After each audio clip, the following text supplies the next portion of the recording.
one of the things that often holds us back as we're designing decentralization programs and programs of support to local government is we start off by thinking first about our own operational modalities.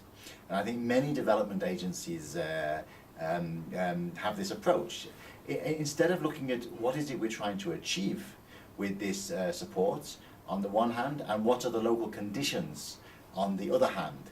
So I think really it's a false dichotomy to think, do we do a project, or do we do it like this, or do we do it like that? Instead, one should look at what are the conditions in that country, and what is the institutional environment with which we are linking. Is there a set of institutions we want to strengthen? Is there an alternative framework we're trying to set up? What is the relationship between this activity and the institutional environment? And the second angle, I think, is what is the exit strategy? What are we trying to achieve from this particular intervention? Do we want this intervention to build capacity of local governments?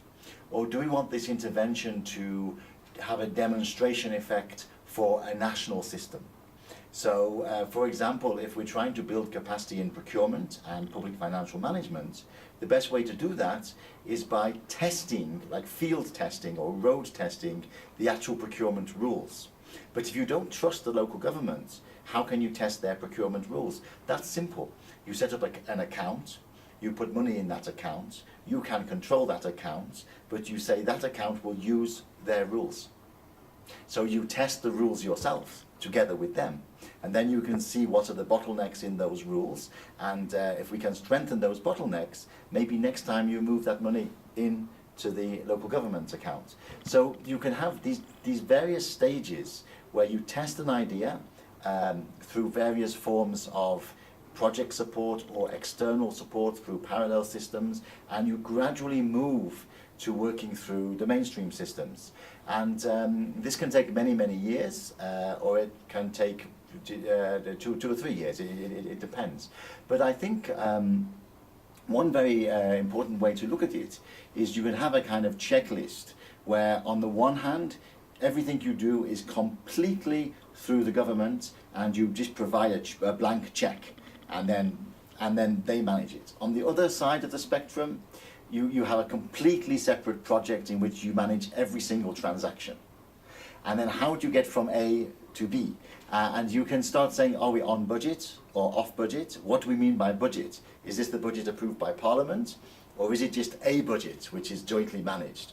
Are we on Treasury or off Treasury? If we're on Treasury, is it a special Treasury account, or is it the general Treasury account, what's often called the consolidated account in many countries? Are we on audit or off audit? And if we're on audit, is it a special audit, or is it the normal public service audit? And do we trust that audit?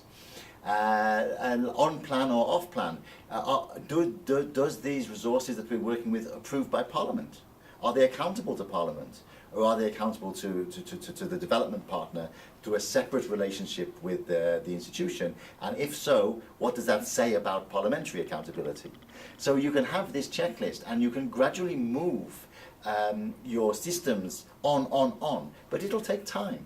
And it's not, there's no one answer. It all depends on what you're trying to achieve on the one hand, and what is the conditions you're working with on the other hand. I think it's also important to reflect on what you're trying to achieve, because in many places there are multiple objectives and people are not really clear that these multiple objectives might be counterproductive. So in many places there are multiple objectives and we're not clear whether these objectives can be achieved together in the same intervention.